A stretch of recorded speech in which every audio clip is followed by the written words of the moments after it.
Everyone, সামনে আসছে আমাদের খুব প্রিয় সরস্বতী পুজো। তাই পুজো মানেই তো নতুন কিছু, আলাদা কিছু করার আনন্দ। এবার আমি ঠিক করেছি পুজোর জন্য নিজের হাতেই কিছু বানাবো। তাই আজ আমি তোমাদের দেখাবো কিভাবে আমি ক্লে দিয়ে বানিয়েছি এরকম একটা ইউনিক হ্যান্ডমেড এই জুয়েলারিটা না আমি বানিয়েছি খুব সিম্পল কিছু মেটেরিয়ালস দিয়ে, কিন্তু বানাতে আমার ভীষণ ভালো লেগেছে। প্রতিটা ডিজাইন আমি নিজের মনের মতো করে ভেবেছি যেন পুজোর শাড়ির সাথে খুব সুন্দরভাবে মানিয়ে যায়। আর তোমরা জানো, ক্লে দিয়ে কাজ করা আমার খুব পছন্দের, কারণ এতে নিজের ইমাজিনেশনটা পুরোপুরি তুলে ধরা যায়। কখনো ভুল হয়েছে, কখনো ডিজাইন বদলাতে হয়েছে, কিন্তু সেই প্রসেসটাই আসল মজা। আজকাল বাজারে অনেক জুয়েলারি কিনতেও পাওয়া যায়, কিন্তু নিজের হাতে বানানো জিনিসের একটা আলাদা ভ্যালু থাকে। আর সেটা যদি পুজোর জন্য হয় তাহলে তো কোনো কথাই নেই।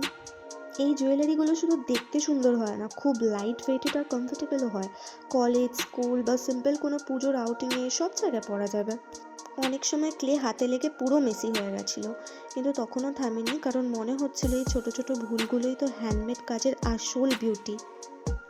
আমি সত্যিই চাই তোমরা যখন এটাকে লাস্ট অবধি দেখবে তখন শুধু জুয়েলারি না, আমার চেষ্টা, আমার ভালোবাসা সব কিছু একটু হলেও ফিল করবে। এরকম ক্লের জুয়েলারি না আমি আগেও অনেক বানিয়েছিলাম, যেগুলো আমি আমার মাকে গিফট করেছি, দিদিভাইকে দিয়েছি বানিয়ে। তারপরে আমার মায়ের কিছু ফ্রেন্ডস আন্টিদেরও আমি গিফট করেছিলাম, তো তাদেরও খুব ভালো লেগেছে। তখন আমার ভিডিওটা করা হয়নি, আশা করি তোমাদেরও এখন খুব ভালো লাগবে। আমি এরকম হ্যান্ডমেড জুয়েলারিসের অর্ডারও নিই, তো তোমাদের যদি কারোর প্রয়োজন হয় তাহলে আমাকে ইনবক্স করতে পারো।